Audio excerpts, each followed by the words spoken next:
L'occupation du domaine public sur la commune d'Ajaccio à nouveau au cœur de la problématique. Dernièrement, la municipalité a organisé des réunions de concertation avec les commerçants pour parler de cet épineux problème. Aménagement de terrasses, passage pour les piétons, accessibilité des personnes à mobilité réduite ont été abordés du cas par cas et une évocation de tous les problèmes selon les élus et les représentants des services municipaux présents.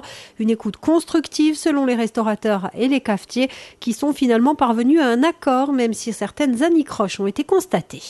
Nous sommes beaucoup moins concernés étant donné que nous n'avons pas de passage de voiture. C'est une rue qui est parallèle à la rue Fèche et au boulevard Sampiero. Donc c'est une rue qui n'est pas aménagée pour les voitures, les véhicules, les motos et tout ça. Donc normalement, nous, dans notre rue, ça se passe approximativement bien. Voilà, il n'y a pas de grands soucis.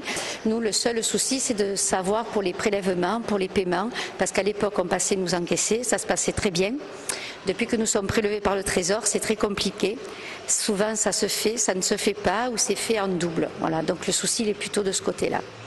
Sinon, au niveau mesures, ça fait 20 ans qu'on respecte les règles, été comme hiver. Sur le principe, justement, Sur le principe, je suis d'accord. De toute façon, je pense que plus il y a circulation, mieux il y a commerce. C'est-à-dire, si on laisse les gens circuler, monter, descendre dans les rues, on travaillera beaucoup mieux que si on les bloque, ça c'est certain. Voilà. Donc je suis pour la circulation. Alors en tant que commerçante, si demain il y a des terrasses qui sont enlevées, détruites, comment est-ce que vous allez vous positionner puisque vous êtes pour la circulation? C'est un petit peu compliqué?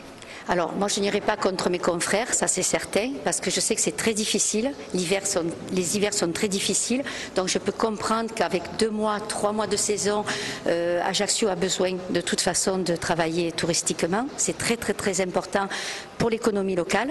Je parle parce que ça fait quand même 25 ans que je suis dans la profession, donc je sais de quoi je parle.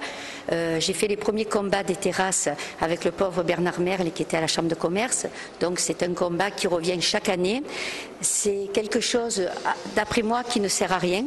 Nous partons toujours en discussion. Chaque année, on entend les mêmes choses et chaque année, il se passe les mêmes choses. Donc, nous aurons toujours le même problème. Il faut faire des terrasses, il faut laisser passer les gens, il faut que tout soit fait dans les règles. Ça, je suis pour la règle. Maintenant, si demain on me dit qu'on va enlever un confrère, non, je n'irai pas enlever mon confrère, bien sûr. Voilà, parce que je sais que je ne connais pas sa position et il faudrait voir aussi cas par cas et rue par rue. Est-ce qu'on ne pourrait pas laisser faire un passage ou un passage sur les côtés ou un passage central? Vous voyez, essayer de travailler ça avec selon les rues. Peut-être sera plus facile que maintenant, c'est sûr, quelqu'un s'installe, il prend la rue, le trottoir, le stationnement, bon, c'est son problème. Il y a toujours des points sensibles. Nous aussi, nous devons faire du travail sur la propreté, je pense.